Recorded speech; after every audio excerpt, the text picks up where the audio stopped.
2024-25 విద్యా సంవత్సరంలో 10వ తరగతి పరీక్షలు రాస్తున్న విద్యార్థుల కొరకు రూపొందింపబడిన వీడియో ఇది. ముఖ్యంగా అవగాహన ప్రతిస్పందనకు సంబంధించి 32 మార్కులు అలవోకగా ఎలా తెచ్చుకునవచ్చో ఈ వీడియో ద్వారా మనం నేర్చుకుందాం. ముందుగా అవగాహన ప్రతిస్పందనలో మొదటి ప్రశ్న పరిచిత పద్యం. ఈ పరిచిత పద్యాల నుండి రాదగ్గ ముఖ్యమైన పద్యాలను మనం ఇప్పుడు చూద్దాం. ముందుగా ప్రత్యక్ష దైవాల నుండి. ఏ నిమ్మయినుత్తమ విజ్ఞానోన్నతి వడయుటకు నిజం బగు మూలంబైనది గలదొక ధర్మము భూనత యది నీకు దుష్టముగా నెరిగింతున్. ప్రశ్నలు. విజ్ఞానం పొందడానికి మూలమైనది ఏమిటి? జవాబు: విజ్ఞానం పొందడానికి మూలమైనది ధర్మం. 2. ధర్మవ్యాధుడు కౌశికునికి ధర్మాన్ని గురించి ఎలా తెలియజేస్తానన్నాడు?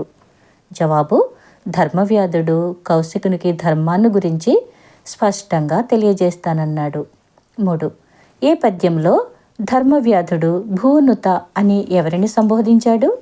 జవాబు: ఈ పద్యంలో ధర్మవ్యాధుడు కౌశికుడిని భూనుత అని సంబోధించాడు.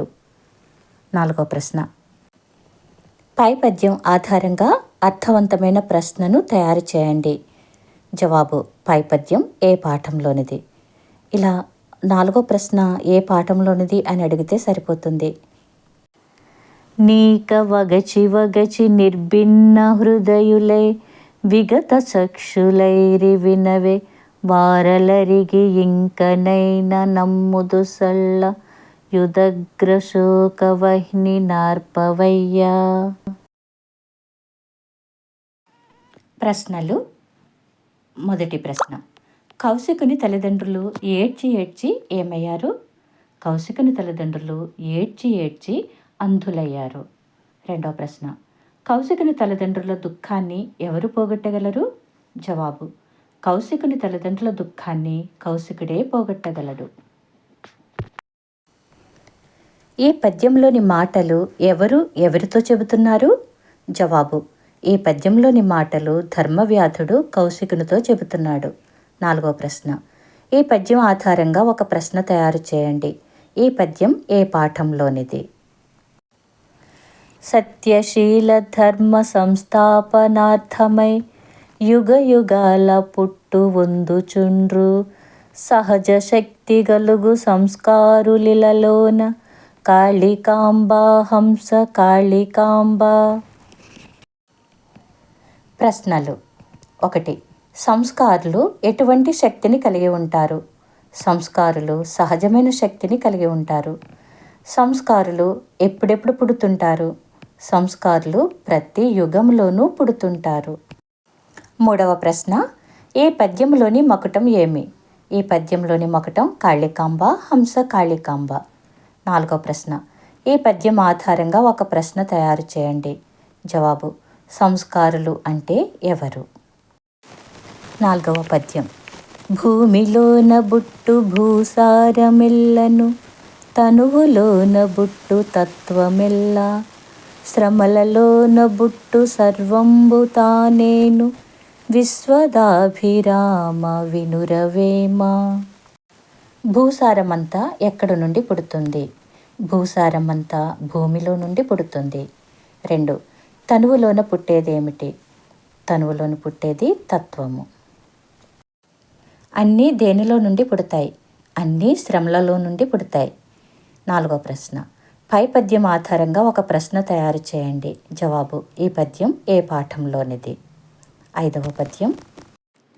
దేశ వైశాల్యమర్థ సిద్ధికి నిమూలమిల యొకింతైన గుంట కాల్వలు రచించి నయము పేదకు నరిగోరునకు నొసంగి ప్రబల చేసిన నర్థధర్మములు పెరుగు.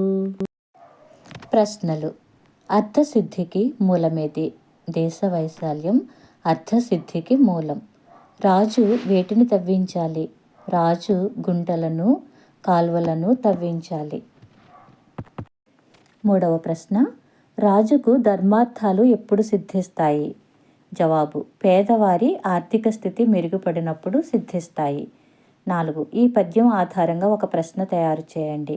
జవాబు: ఈ పద్యం ఏ పాఠంలోనిది? 6వ పద్యం. హితులు హితాహితులు సదాహితులునై రాజు నెడల నిటు త్రివిధమునన్ క్షితినను చరులుందురు సంతతమున్ మరి వారి దెల్పెదన్ వినుమనఘా. ప్రశ్నలు: రాజు దగ్గర ఎన్ని రకాల అనుచరులు ఉంటారు? జవాబు: రాజు దగ్గర 3 రకాల అనుచరులు ఉంటారు. 2. రాజు మేలు కోరేవారు ఎవరు?